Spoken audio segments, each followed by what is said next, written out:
سلام و خسته نباشید دوستان گرامی که همراهان کلینیک تخصصی تک‌رکورد در خدمت شما هستیم. دوستان و همکاران عزیز تماس میگیرم بابت تایم خودروهای مختلف و موتورهای مختلف. این خودرو ما آماده کرده بودیم، گفتیم برای شما هم ارائه بدیم. این خودرو لیفان هستش، موتور خودرو لیفان هست. نقطه مرگ بالا رو انتخاب میکنیم، نشون بدن یه علامت داره و این هم خاره سر میلنگ. این علامت اینجا قرار میگیره.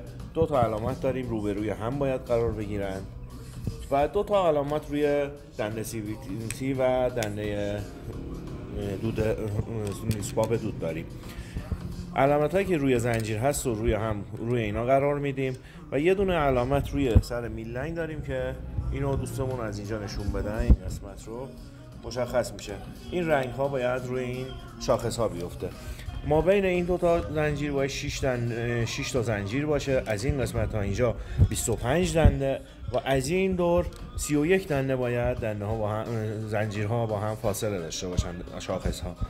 دوستان عزیز توجه داشته باشیم، ما این موتور رو باز کردیم. دوست عزیزمون که قبلا این موتور رو باز کرده بود اینا رو جابجا بسته بود. اینا شماره دارن. این میشه این طرف آی، سمت هوا سمت دود میشه ای. ای1، ای2، ای3، ای4، ای5 و همینطور آی2، آی3، آی4، آی5. اینا رو سعی کنین درست انجام بدین.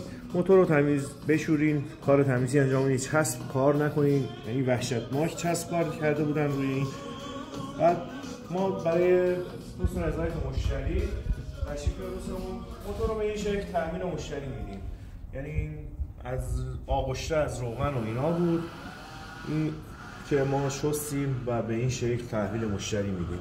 این موتور هم مخصوص خودروهای لیفان X60 جیلی و X لیفان 620 هستش. با تشکر از همراهان گرامی کلینیک تخصصی تک‌رکورد.